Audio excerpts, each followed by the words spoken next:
That was a pass, too. That was not a shot there by Trae Young. Wow.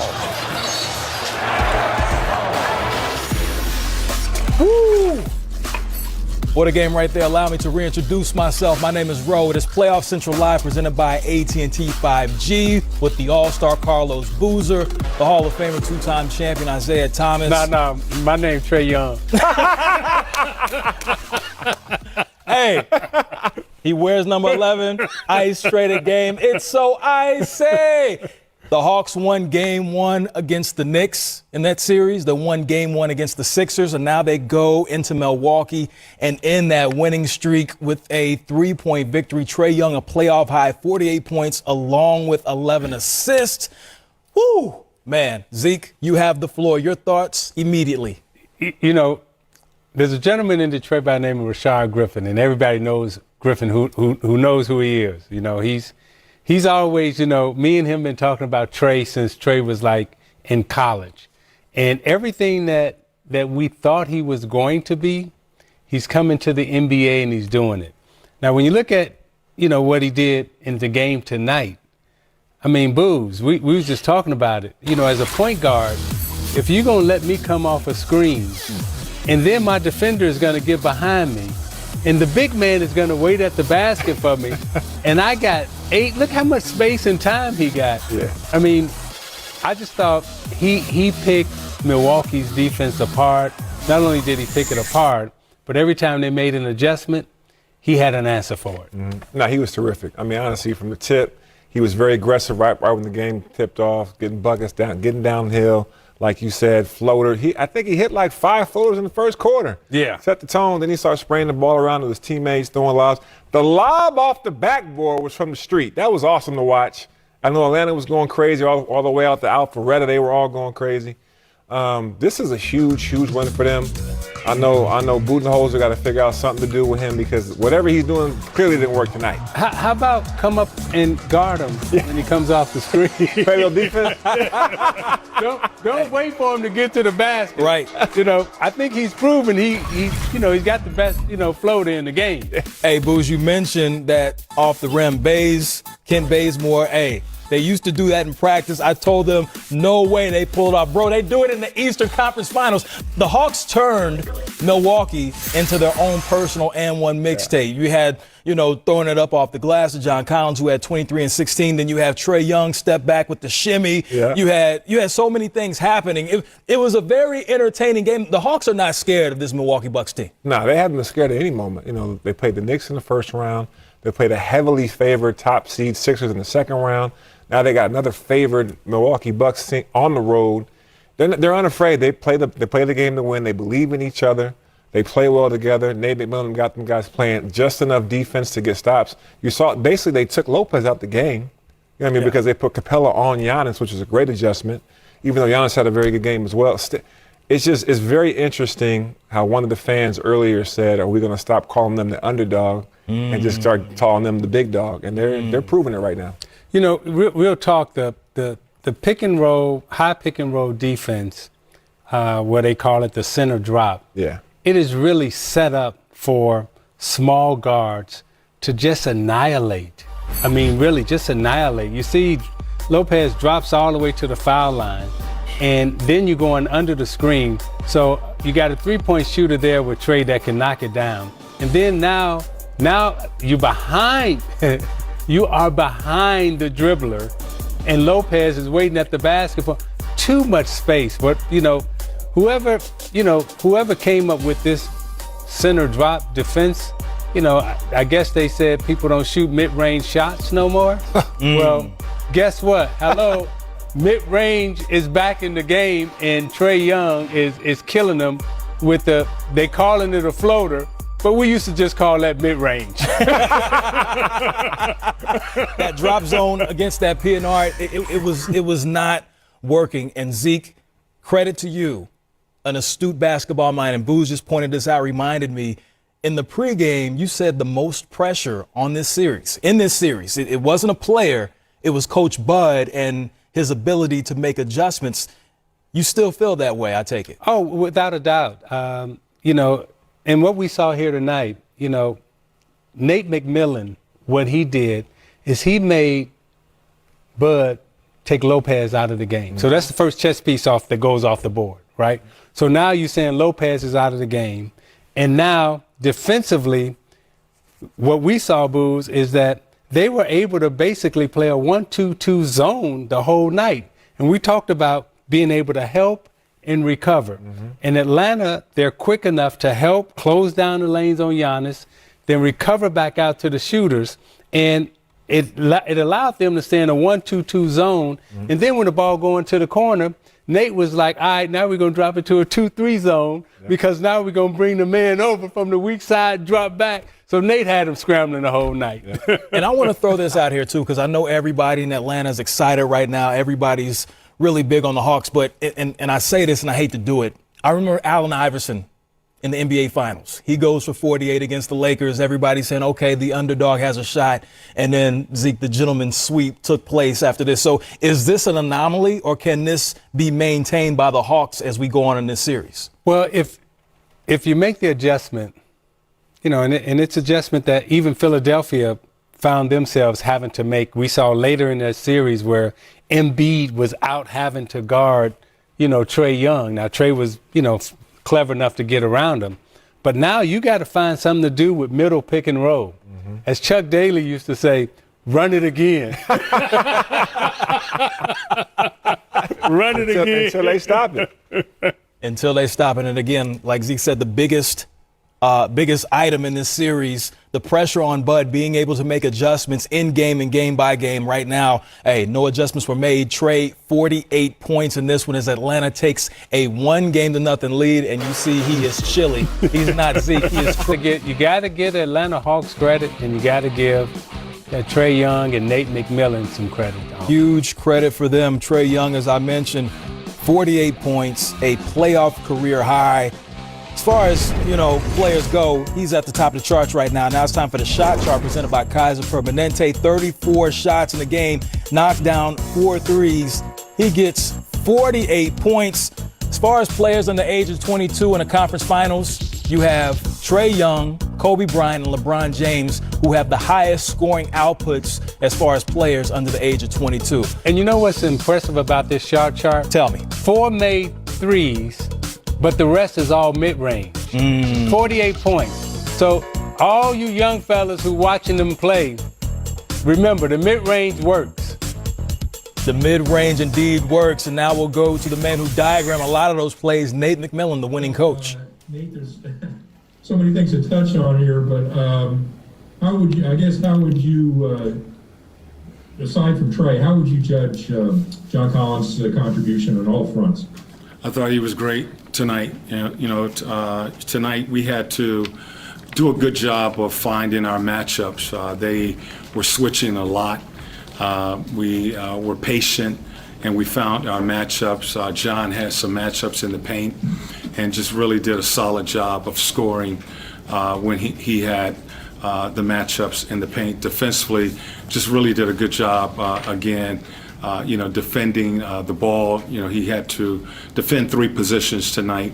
Middleton, he was on Lopez. He had Giannis, and just did a solid job. He's been consistent, and that guy who has helped us really all season long. Just another solid job by John. Next question from Vinny Goodwill. Nate, if my math is correct, I think this is the 6th road game you guys have won in this playoff run. That's kind of rare for a team so young. But did you see that type of poise and, this sort of don't scare mentality? Did you see it translating this way? I felt we've built ourselves to be able to play on the road. And, I've told them that they're built for this. And, again, tonight we got off to somewhat of a slow start. I thought we just needed to get our second win. Looked like we were, just was running in mud that first quarter. And we just stayed with it, continue to stay with it. We kind of got a rhythm, found out what they were doing defensively. We were able to take advantage of some matchups. Defensively, we brought the defense to the floor again in the second half and was able to come up with big stops. But they really just kept their poise, kept their composure, for the full 48 minutes, which is what is required in these playoff games. All right, we're going to take a couple from the rooms. We'll start with Sarah. Hey Nate, you guys were down, I think it was 7 with about 4 minutes to go. Just what was the biggest thing that got you guys back in this game and turned the tide? Well, again, we've been in this position many times, and 7-point game, that's really 3-possession game. We feel that, well, we know what we need to do. We need to get stops, and we need to execute and score. And they did another solid job of executing down the stretch. Again, finding that matchup. They went to really 1 through 5 switching, and it became somewhat isolation ball. So it was just a matter of us finding the matchup that we wanted on the offensive end of the floor. And then, defensively, I thought Solomon came in and really did a nice job, defending with that small lineup going down the stretch. I know you've seen Trae score a bunch of points before, but what impressed you most about him doing it on this kind of stage against this kind of opponent as well? I mean, they have really good defenders, and what I respect about Trae, he's going to always stay aggressive, and he continued to stay aggressive and take his shots. And tonight, those shots were falling for him. I thought he did a good job of again, reading the defense and getting the ball and putting the ball in the hands of guys who had their matchups. John had a few matchups. Gallinari had some matchups. And so a good job of reading the defense, getting us organized, and executing against their defense. Chris with The Athletic. Nate, what can you say about the mental makeup of this team to now win 3 straight game 1s on the road? I just hope that they're maturing and they're showing that growth, and they start to believe in what we are doing and how we practice and condition ourselves to play. We just try to play the game the right way, play with the energy, play selfless basketball, and always we talk about that fist and being connected. I think that's what you're seeing from these guys going down the stretch on both ends of the floor. Joe Varden. Hey Nate, I'm right behind the TV here. You said earlier that you guys are built for this when you were asked about winning on the road. But on March 1st, you were 14-20, and Trae and John weren't getting along, and there are all these problems. How hard was it to fix what was wrong at that point? And what do you mean by you're built for this now? We just continue to condition ourselves to play this style of basketball. Aggressive defensively. We want to build two-way guys. We understand that we have depth, so we want guys, unselfish basketball, playing the game together, and committing to each other. So those were the things that basically when I took over, that's just what I believe in. And I believe that you play the game the right way, you play the game together, you give that effort, you're going to give yourself an opportunity to win games. And they've been able to learn how to execute down the stretch. Trae continues to show growth in running a team. They continue to improve. All of them playing together.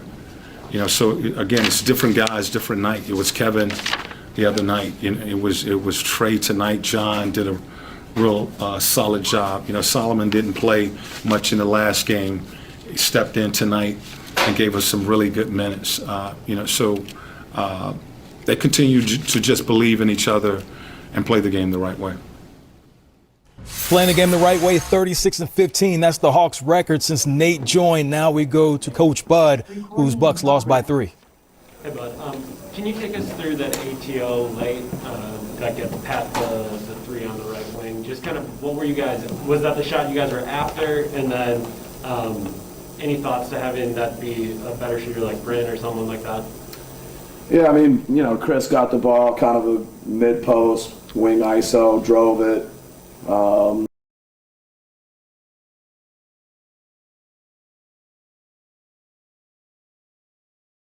And kicked it to Pat. There's a little bit of a differential, and if you score, you need to get a stop. So, a ton of confidence in Pat. Love him shooting that shot. Love the pass. Love the shot. So I think we were gonna go quick, and Chris got a great, I think penetration and made a good decision. And then you got to go play defense. So we make, then you got to get a stop. So I love the pass. I love the shot. You guys were in the drop for most of the night, and then you go small and switch some with Giannis late. Just what did you like about that? And then I guess going forward, is that something you feel like can really be successful for you? Yeah, I mean, I think, we talked about changing up the looks, and I think we probably got to do more. But, I think he got to the free throw line. Young got to the free throw line in the second half. I think 8 free throws, and I think, maybe we got a little bit better defensively, but we're going to have to get a lot better going into game 2. So, and I think throwing Young different looks is going to be important. You guys go with a 9-man rotation tonight. It had been 7 for the final couple games. Just specifically with Jeff Teague, what was the thought process with trying to get him 6 minutes, and then while he's in, also having him cover Trae? Yeah, no, I mean, I think he's played either with or against both Young and Williams a lot, and I think this is a series where he can help us. So Bobby gave us a great boost. So both those guys, along with Brandon and Pat off the bench, are going to be important.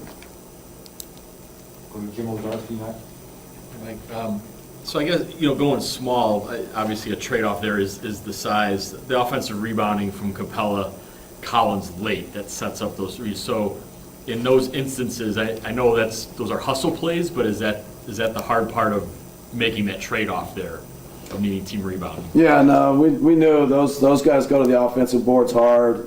They had a couple of timely ones. I think they had multiple possessions, and Collins hits the corner 3, and I think we'll look at the film. I think we got to rebound better. All collectively, whether we're big or small or whoever's out there, the boards are going to be important.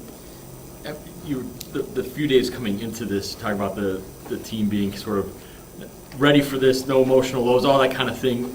As it was, Trae Young was getting going, and this looked like, I guess, their previous 2 game ones on the road. I guess, how did you sense that going? Was it Trae was just being Trae, or was your team maybe not matching that effort and intensity, whatever, that sort of intangible type of thing in game 1? No, I mean, I think, the guys, there were some good stretches, in both halves, to be honest with you. There were times in the first half where I thought we could maybe bust it open, and they stayed, and it flipped. So I think the effort, the intensity is there. Young's a great player. He had a great night. Give him credit. We feel like we can play better. I'm sure they're going to think they can play better. We got to get ready for game 2 and get better. Malik Andrews. But I'm just wondering, last series you said often that maybe it wasn't you had faith that Drew was going to figure it out. He was going to figure out a shot. And tonight in losing effort, he did. But what about this matchup you think makes him so well suited to have games like that? How would he build moving forward? Yeah, no, I mean, it's, a great effort by Drew. He got to some good spots, got some good looks, got some kick out threes. So we need, everybody to play well, but, I think, just the matchups, hopefully he can continue to get to his spots, get to his shots, against this team.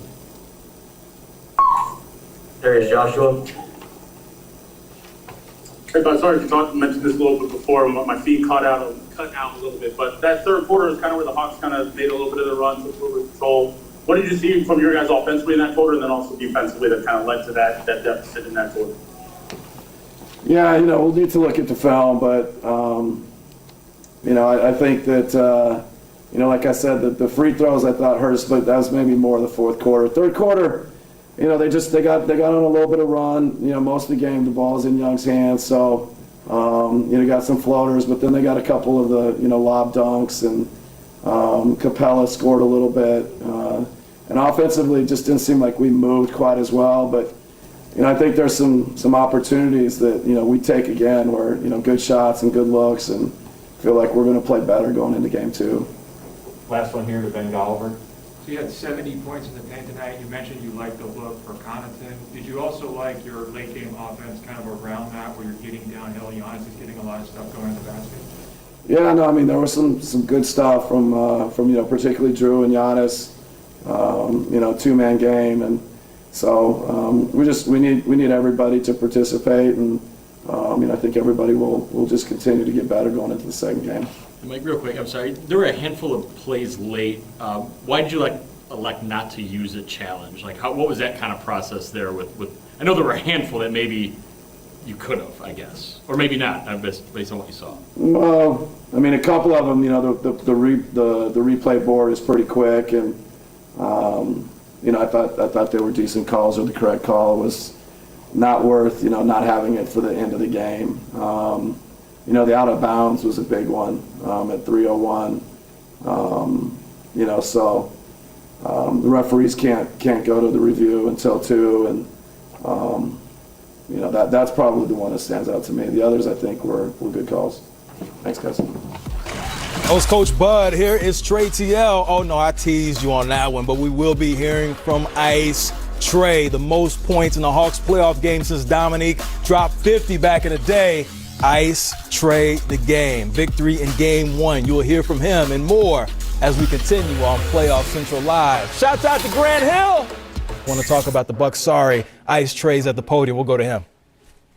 Malika? I have 2 for you, Trae. First, what is it about this team? Winning game 1s on the road is hard. What is it about this team that has just allowed you to consistently string these together? Really just our attention to detail.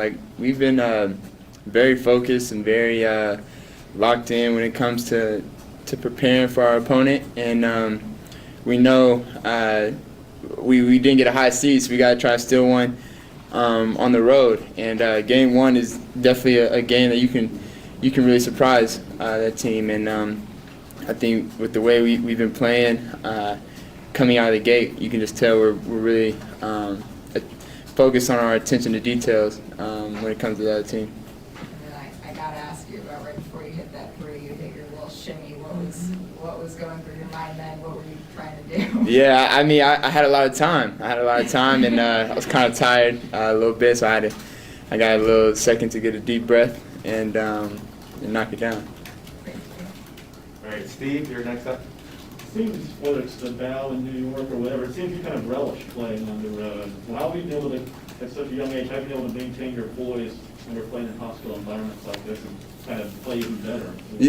Yeah, I've always, ever since I was in middle school, when I was going on the road in middle school, I was always loved playing on the road. I love playing against the opposing crowd, an opposing team, and it feels like you're really you're with your team and it's just them in the building. And I think that really brings our group together. We're a close group. And when you're on the road, it really forces you to come closer with your teammates to really find a way to win. And I think that's why I really like playing on the road with this team. All right, next question's coming from Sarah Spencer. Hey, Trae. Good to see you Good to see you. How big were John and Clint in the fourth quarter? They both had 2 big offensive rebounds for you guys down the stretch. Just how key was that? Yeah, they were very big. Very big in the fourth quarter, big the whole game. They made a lot of plays down the stretch. Clint for sure on the defensive end and rebounding. And then JC with his scoring, and he had a big 3 in front of their bench. And then he just played really well the whole game, and it was a fun game, and those two played really well. All right, Chris Kirschner. Hey, Trae. What's up?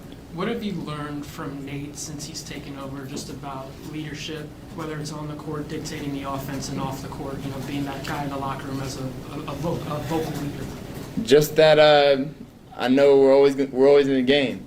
He tells me that he believes that if it's a couple possessions in a game that I can win anything. And whenever you have a coach that believes in you and tells you that all the time, it really gives not only you confidence but your teammates confidence. And I think that's something that I've really taken away from him. He's taught to me a lot about. The Hawks haven't won a conference finals game before, at least since moving to Atlanta. I mean, being a part of that and being the leader of this team, what does that mean to you? It's special. It's special. I wanted to achieve things like that when I was a rookie coming in. As a rookie, you don't know how hard it is until you have to actually do it. And so to achieve an accomplishment like that and winning our first of hopefully many conference games, it's a great accomplishment for our team and for the city. Joe Barnett. Hey Trae, do you feel underestimated? And I don't mean like social media or when you're looking for motivation before a game, but I mean on the floor, given the shots that you are so good at, like tonight, like all that room you had with the floater early and then some of the threes that you get these looks at. Do you feel that teams, are you sometimes surprised at the space you still get given all the damage you've done in these playoffs? No, I'm not surprised because I know I can. I've seen pretty much every defense, and it's really just figuring out what type of defense they're showing that night. And so I'm not surprised. For me, it's just trying to make the right read and figure out how they're going to guard. And they guard a certain way, and just trying to make plays and attack that way. So. All right, Tim Bonhams. Trae, to that point, it seemed like especially early in the game, they were kind of letting you get to that floor and kind of sticking everybody else. Did you think that in particular with the hot start you got from that mid-range, did that kind of ignite your game and kind of, as the game went on, force them to change what they were doing? I don't know, maybe. To be honest, I don't really try to focus on that. I know when I played them the one game out of the three this season, they were playing the same defense tonight, and I missed a lot of floaters. I shot, I think, 17% from the field, and it just didn't work. But tonight, they played the same way, and it was a different result. So it's really just if my shots are going to go in or not. And I just got to focus and be ready to make them. And when you talk about that belief that Nate has in you, it seems like you guys as a team kind of thrive on that. Yeah. That first game one back in New York, you guys were down in the fourth quarter, and you come back and win. Obviously, the same thing happened tonight. You guys have come back a bunch of these games. Where does that belief come from in a group that has obviously gone through this for the first time to win 6 road playoff games like this? Yeah, it really just comes from, the leaders. All the leaders, we really believe in each other. And the leaders of this team, from Nate down, we all just believe. And when you have a group that really believes in each other and really is fighting on the court for each other, anything can happen. And I think our team really believes that, and it's been working. Ben Golliver. They went to some smaller lineups in the fourth quarter. What kind of adjustments does that require from you, or how do you attack those looks? Just figuring out where the mismatch is or where the matchup is for us that we can go to, whether it's Gallo in the post or somebody on the perimeter. So, when they go to a small lineup, we just got to figure out how to attack them, and our bigs got to crash the glass a lot more, especially when they go small. All right, Jelani's going to take over. All right, first question from Zach Klein. Trae, you scored or assisted on 72 points. That's basically 62% of the offense tonight, which was a conference finals record. Is this what's needed from you to get 3 more wins and move on? I don't know. Every game brings a different challenge. Tonight, we needed it to win by 3 points. So if it's going to be needed next game, I'll be ready. But if it's not, we win, I'll be happy regardless. So that's all my goal is at the end of the day, is just try to figure out a way to help my team win. Jeff Jones. Trae, do you view you guys as having any sort of ceiling this year? What'd you say? Do you view this team as having any sort of ceiling this year? I mean, you've already surpassed, I think, what most people thought you would do. No. I I mean, I don't know who asked me a long time ago, but I mean, I've been getting asked that a lot at the beginning of the season. And I told everybody then, like, I didn't believe we had any ceiling. I think we can go as far as we want to, and I don't think there is a ceiling unless you put the finals on it. So I believe in this team, and we all believe in each other. Is that unique? Because it doesn't seem, obviously, you know the situations you guys have been in this year in some games and series. I mean, to have a situation where you're just, to be on a team that nothing seems to phase you guys, no situation, no road game, no injuries, no nothing. Yeah, I mean, I don't know what the question was. Is it unique to be? Is it unique to be in that situation? Yeah, I mean, it's definitely unique. It's one of my favorite teams I've been a part of. This is a special group, so it's definitely a unique group. Let's go to Justin Felder. Hey Trae, after that lob to John off the backboard, Kent Bazemore tweeted that you guys used to do that all the time in practice. He never thought you'd do it in the game. John looked like he had a big smile. Take me through that play, your reaction, and John seemed to be pretty pleased with it too. Yeah, Baze seen himself do that a couple of times in practice, and drills and things like that. So that's funny. Like we said in the locker room, he knew it was coming. He knew when the difference between one of my floaters and one of my passes off the backboard. So that's just the connection we have, and this type of chemistry we have. So it's fun playing with him. Last two. First from Vinny Goodwill. Trae, when you're reading the game and you go from sort of reading the game to sort of taking it over like you did in the third quarter, is that a conscious decision? Do you read the game in the first half, or do you just decide, hey, we can make a run here and I can do it? What goes through your mind when you make that decision to be more assertive?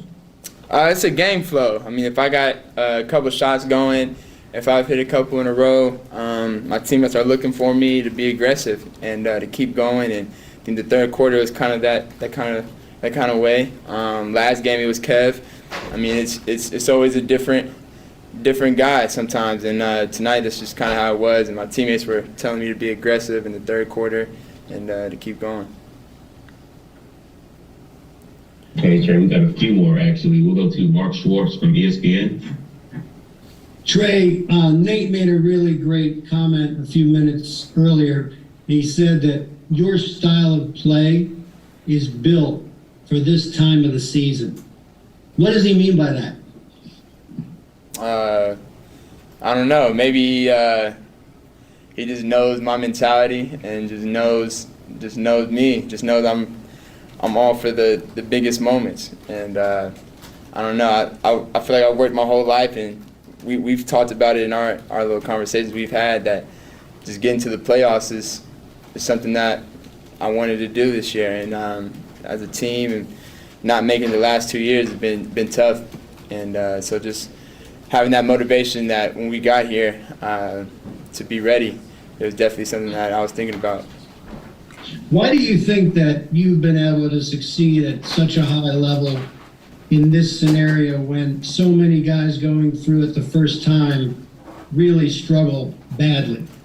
It's a lot of reasons. I mean, when you have a coach that believes in you, and then you got great teammates around you that make plays and also believe in you, it makes my job a lot easier. So I just go out there, I have fun, enjoy the game, and just try to leave it at that, and then whatever happens, happens. So it's been fun. Final question from Jeff Silgett. Trae, you just mentioned that basketball is a fun game, obviously, but there's also a lot at stake right here. So I'm wondering, do you embrace the magnitude of the situation to have fun, or do you try to downplay, how big this is and just go out and play and try to have fun? Which one is it? I mean, I know it's a big deal, but not a lot of people believe we can win. And so that's one thing right there. So, I mean, it's a big deal, but, I mean, not a lot of people think it's a big deal to us. So, for us, we just got to go out there, have fun, play the right way, and keep doing what we've been doing. That's all we got to focus on. Thank you, Trae. Appreciate it.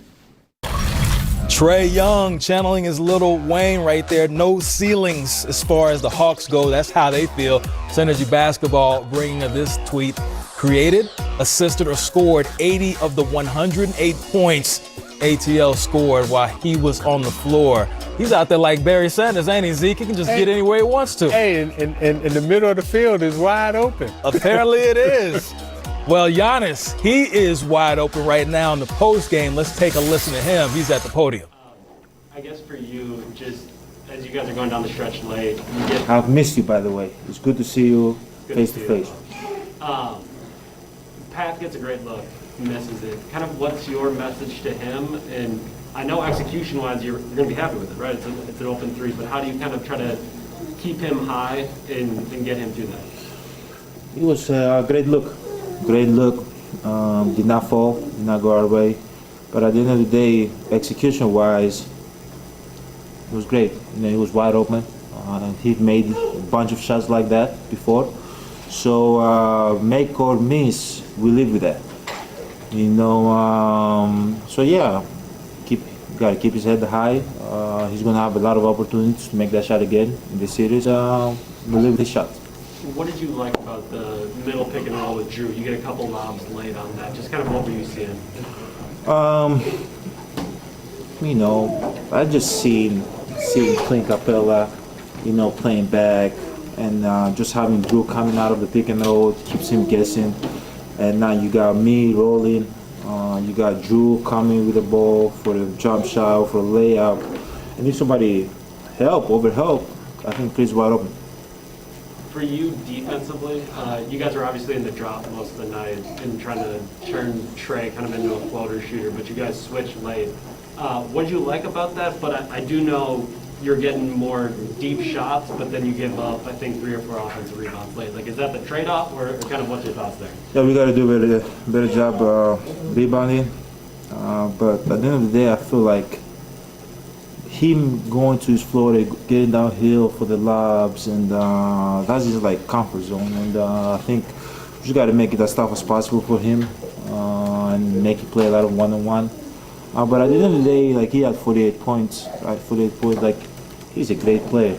Like, he's gonna score with a bunch, you know. And he has the ball a lot in his hands. But we just got to make it as tough as possible. We got to be physical with him. We don't have to send him to the free throw line. Like, we just got to make it from the first minute to the last minute tough. Yeah. Thanks. Good to see you. Well, last series, you know, you guys and PJ talked about, like, when, you know, Kevin got going, the frustrating part was when the teammates picked it up. What was it, the lobs that happened late, like Clint and John and some of those things? So it wasn't just the floater, and all of a sudden the other guys are getting involved in that third quarter, that fourth quarter run. Do you think that was more the frustrating part defensively in terms of turning the game? Who was frustrated? PJ?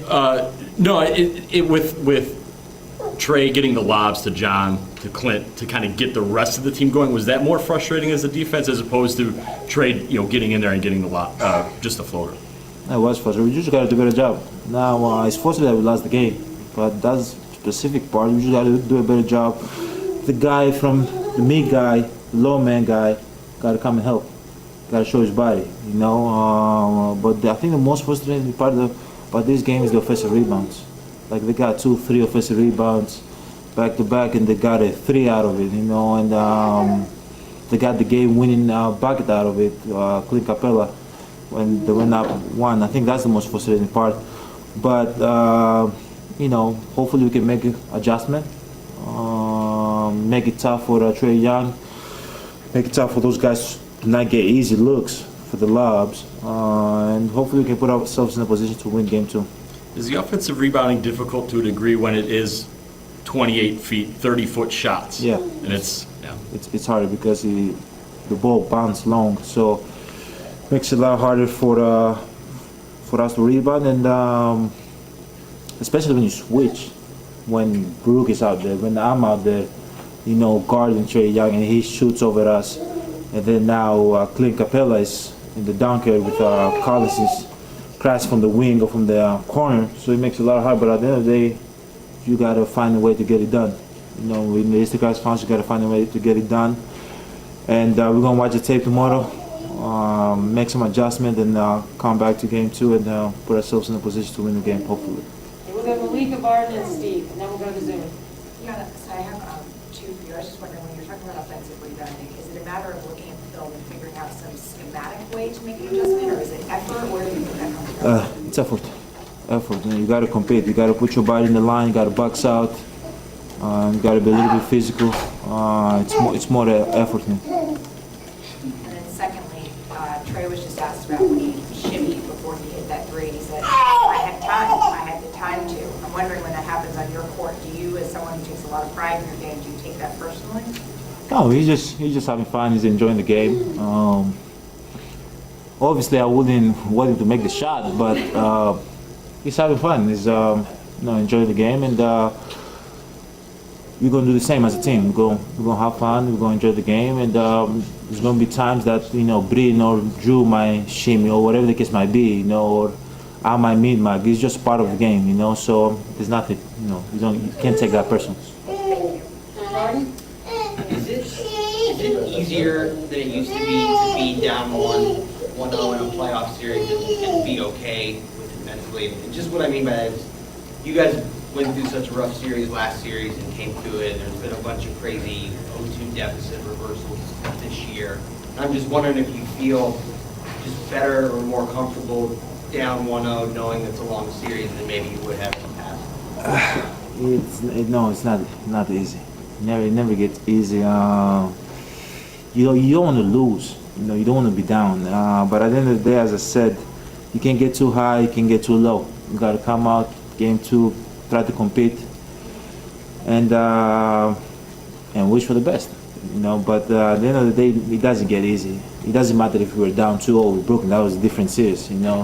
That doesn't mean that we might be down 1-0 or 2-0 and get back. It might be a totally different case. So it never gets easy. At the end of the day, we got to come. As I said, we got to do our job. We got to be better.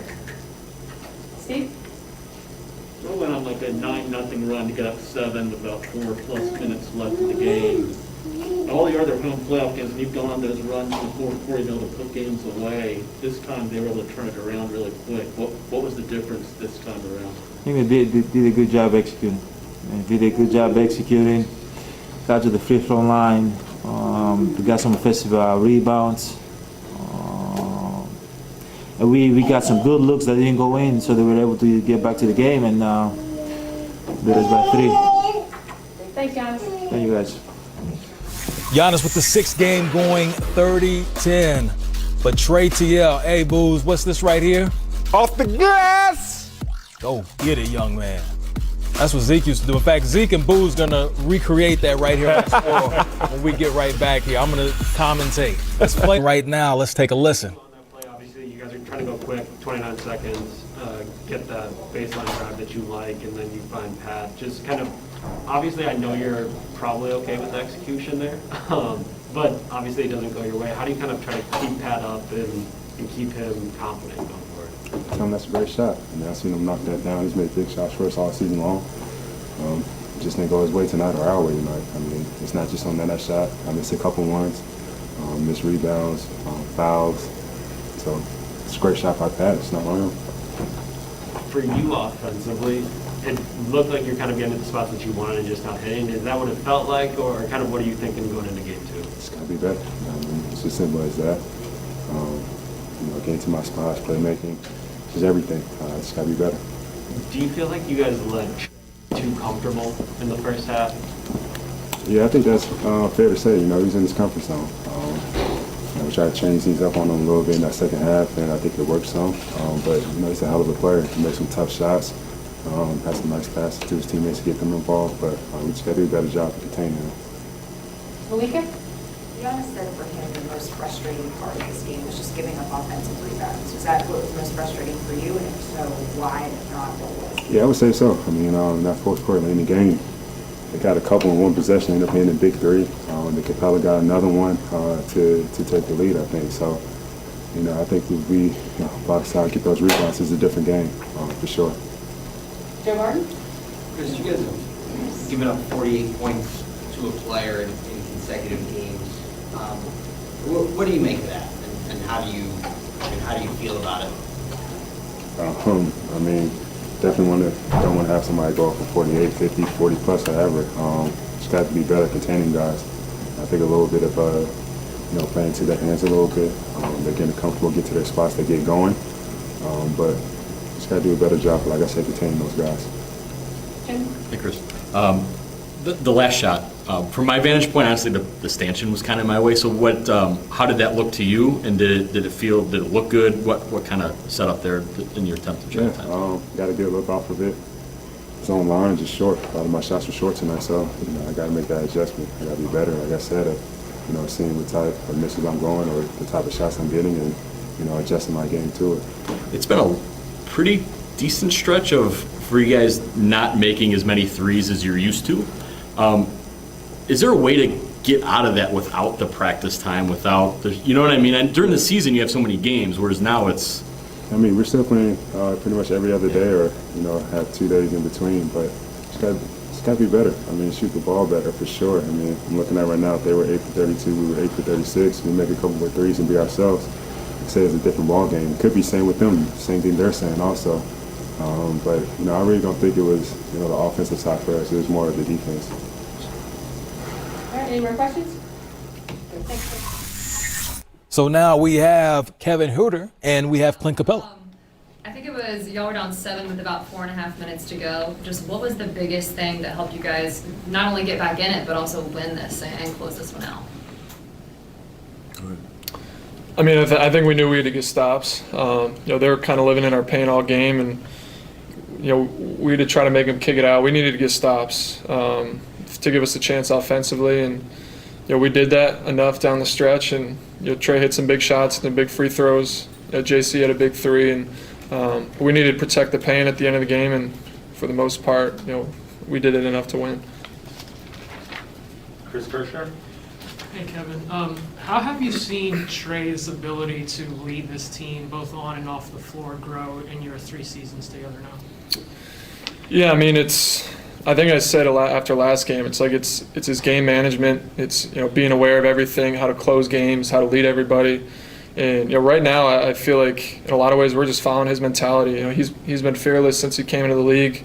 Took the league by storm, and everything he's doing right now on this stage, it's what you guys have been seeing when nobody else was for the past 2 years, and he's just doing it on this stage. So we're out here, we believe in each other, we're confident. Everyone seems to be fearless on this stage, and he's obviously the ringleader of that. Nate said the other.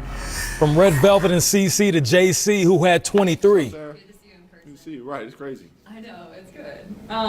What's it like, just a game like this where Trae is going off the way he is? What's it like, but also the connection that you and him had tonight as well? Yeah, I don't really have, in a great way, not much to say about Trae. It's almost normal at this point for me, being with him for so long, to see him get going, and the way they were playing him, for him to catch a rhythm. It's nothing new for me. 48 points is amazing, though. Obviously, he brought his lunch pail today, and he was ready to go, but I always see him catch rhythm, and, it's fun to see, fun to play with as well, and our chemistry has always been great since the first day we stepped on the court. So you knew that lob was coming off the backboard. You knew it wasn't a floater or anything? No, yeah, definitely. I can't really give away how I know, but I knew. I know for sure. Chris. Hey, John. See, what up? Do you remember the first time that you caught one of those passes off the glass before from Trae? Yeah, in game it was preseason game against New Orleans, and then we obviously did it in Brooklyn. But we've done it in practice 100 times. You know what I mean? So. Trae's rookie year against San Antonio at Georgia Tech. Do you remember that one? Yeah, it was in San Antonio. I thought it was New Orleans. No. San Antonio. Huh? You sure? Yeah. I thought I just watched it. Either way, see, now we got too many. But no, then again, I know, we got great chemistry enough for me to understand when he likes to throw certain passes and when he likes to, do whatever. I feel like we've just built that, on and off the court, getting to this point. I was going to ask you, how have you seen your relationship with Trae develop in his 3 seasons now, and where do you think it is right now, chemistry-wise? Yeah, I mean, I think, we obviously always have room to get better and grow in areas, but we're sort of at the we know each other's stage without speaking. You know what I mean? And it's just the stuff like that that happens. So where I'm reading his mind as well as, you know, he knows what I like to do and I know where he likes to get to his spots at. And we really don't need to say much. We just really need to have opportunities to catch flow and catch a rhythm. And I feel like we did that tonight. And, you know, it was easy to see. Tim. Hey, John. Tim Bontes from ESPN. Good to see Sir. you. You guys have all talked about the confidence you guys have and kind of the cues you take from Trae, and you guys are all used to seeing him do this stuff. You know, if you were down in Game 1 against the Knicks, you were down a bunch in Game 5 against the Sixers, you're down tonight with 5 minutes to go. Is that confidence what's allowing you guys to make these comebacks and win these games on the road in the playoffs for the first time as a group? Yeah, excuse me. Yeah, Trae's confidence is a huge part.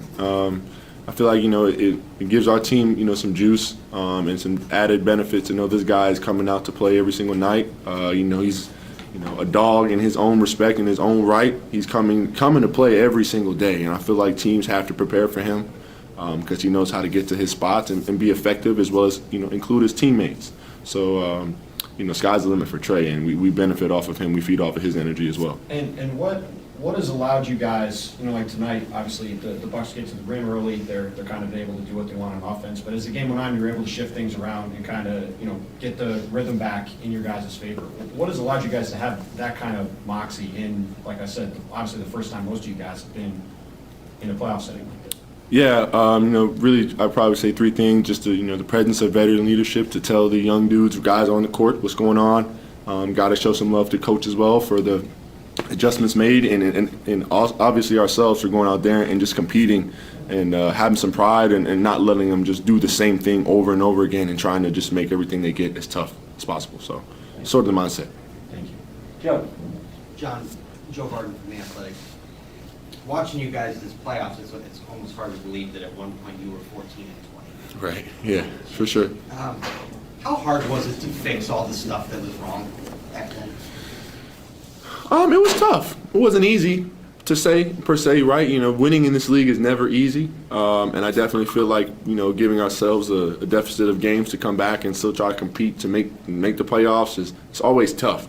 But as I said, when we have a group of guys who believe in each other, we have the right pieces, and obviously coach helping us to, you know, prepare us for the journey. I feel like, you know, things like that can happen in this league with the team we have. So very tough, but we're built for it, I feel like, as we've shown.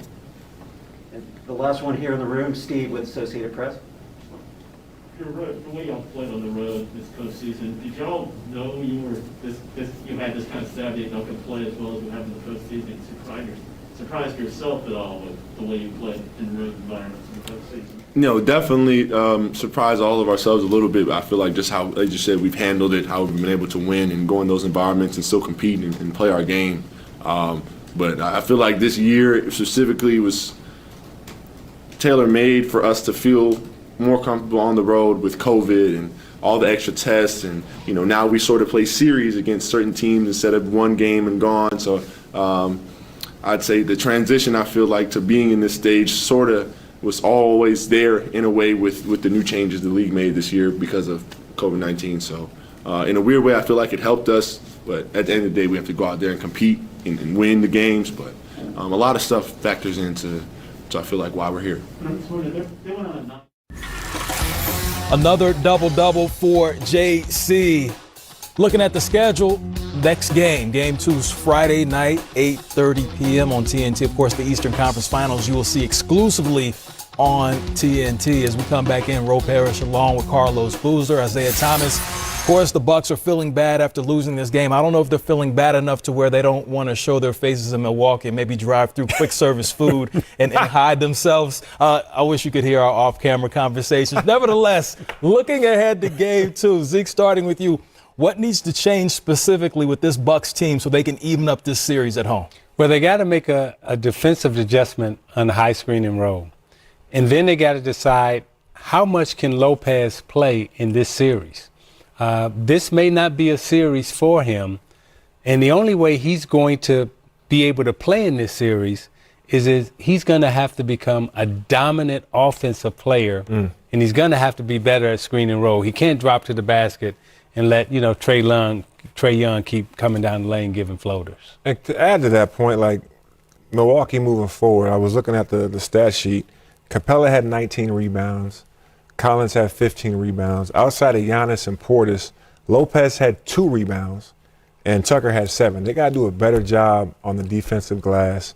You remember that one play where the ball got rebounded 2 or 3 times by the Hawks? 3 times. They found Collins in the corner for the 3. That was a huge play, and Tucker and Lopez couldn't get to secure the rebound. They got to do the little things to help them get over the hump against a good team that's hot right now. Hot indeed. They were +6 in the rebounding area, talking about the Hawks over the Bucks. Well, that is officially a wrap for us. We appreciate you for watching. We hope that we've been engaging, enlightening, and entertaining right now. Of course, the Hall of Famer, that's ISIAH Thomas, the 2-time champion, and the All-Star Carlos Boozer. I'm the man they call Ro Paris. We appreciate you for watching. That is the Larry O'Brien.